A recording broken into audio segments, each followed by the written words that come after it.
আসসালামু আলাইকুম। সুপ্রিয় দর্শকবৃন্দরা, আজকে আমি আপনাদের সামনে আ বিয়ে নিয়ে কিছু গুরুত্বপূর্ণ কথা বলব।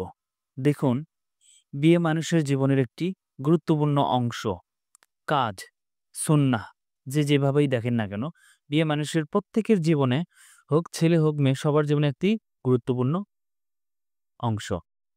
ছেলে হলে তার একজন ঘরণী দরকার, তার সন্তানের মা দরকার, তার বন্ধু দরকার। ঠিক মেয়ে হলেও তার একজন জীবনসঙ্গী দরকার। কারণ প্রত্যেকটা মানুষের কিছু পার্সোনাল বিষয় থাকে যেগুলো তার যতই বন্ধু-বান্ধব, বাবা-মা থাকে তাদের সাথে শেয়ার করা যায় না। সেজন্য একজন পার্সোনাল মানুষ দরকার।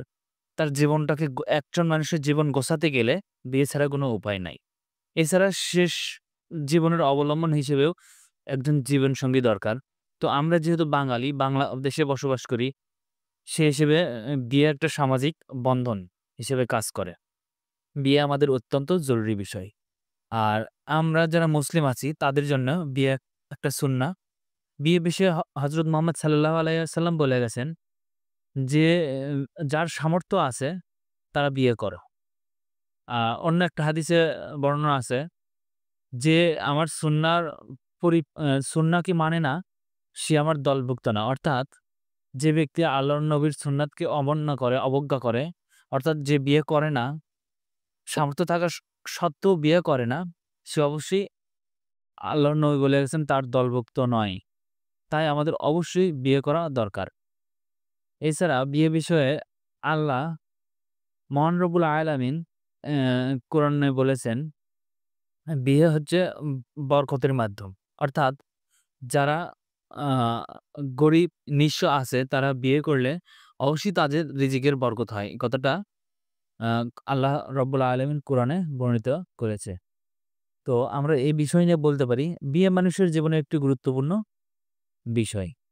তো এখন অনেক ছেলেমেয়ে বিয়ে করতে চায়, কিন্তু আমাদের পারিপার্শ্বিক অবস্থা এমন হয়ে গেছে যে লক্ষ, লক্ষ টাকা দেনমোহর ছাড়া, রেজিস্ট্রি ছাড়া বিয়ে হয় না।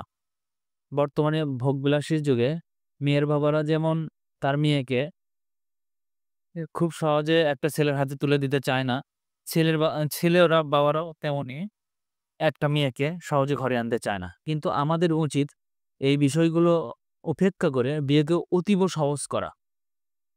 আল্লাহর নবী হযরত মুহাম্মদ সাল্লাল্লাহু আলাইহি সাল্লাম বলে গেছেন, "সেই বিয়েই উত্তম যে বিয়েতে দেনমোহর সবচেয়ে কম।" অর্থাৎ কম দেনমোহরের বিয়ে, খুবই সিম্পল বিয়ে, সাধারণ বিয়েটাই সবচেয়ে পছন্দের বিয়ে আল্লাহর নবীর কাছে, সবচেয়ে উত্তম বিয়ে।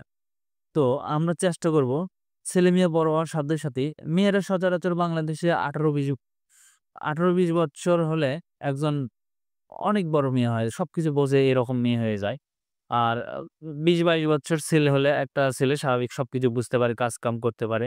এরকম ছেলে হয়। তো এরকম ছেলে-মেয়ের যদি বিয়ে দেন আপনি পড়াশোনা অবস্থায়, আমরা আপনি যদি বাবা, অভিভাবক হন, আপনার ছেলের ক্ষেত্রে একজন মানুষ বেশি হবে আপনার পরিবারে। তাতে আমার মনে হয় না যে খুব বেশি খরচ বেড়ে যাবে। কিন্তু এতে আপনার ছেলের ঈমান রক্ষা হলো, আপনিও দায়ী সয়া থেকে রক্ষা পেলেন। আপনার ছেলে বড় হয়েছে কিন্তু সে যদি আপনার আওতাভুক্ত আছে, সে যদি পাপ করে, যৌবনকালে কোনো পাপ করে, সে বিষয়ে কিন্তু অবশ্যই আপনিও দায়ী। কারণ সে আপনার অধিভুক্ত। আপনি অবশ্যই দায়ী হবেন তার পাপের কারণে। সুতরাং এই বিষয়টা আপনি দায়ী হওয়া থেকে রক্ষা পেতে হলেও আপনার প্রাপ্তবয়স্ক ছেলে-মেয়েকে বিয়ে দেওয়ার ব্যবস্থা করুন। মেয়ে হলে হোক না বেকার ছেলে, ভালো ছেলে, ধার্মিক ছেলে হলে বিয়ে দিয়ে দেন। ইনশাআল্লাহ দেখবেন যে খুব ভালো সুখী হবে। অল্প কিছুদিনের মধ্যেই দেখবেন তাদের রিজিকের ব্যবস্থা হয়ে গেছে। এটা আমি নিজেও প্রমাণিত, আমি অনেক দেখেছি। আর ছেলেদের ক্ষেত্রে যদি আপনার ছেলে বেকার হয়, আপনি কিছুদিন আপনার বউ-মার খরচ চালান। এভাবে হলেও আপনার ছেলের ঈমানটা রক্ষা করেন। আশা করি আপনি সবাই আমার কথাটা বুঝতে পেরেছেন। আ আ এভাবে করে হলেও অবশ্যই এ আমাদের সবার বিয়েটা সহজলভ্য করে সবার বিয়ের ব্যবস্থা করাটা উচিত বলে আমি মনে করি। আসসালামু আলাইকুম।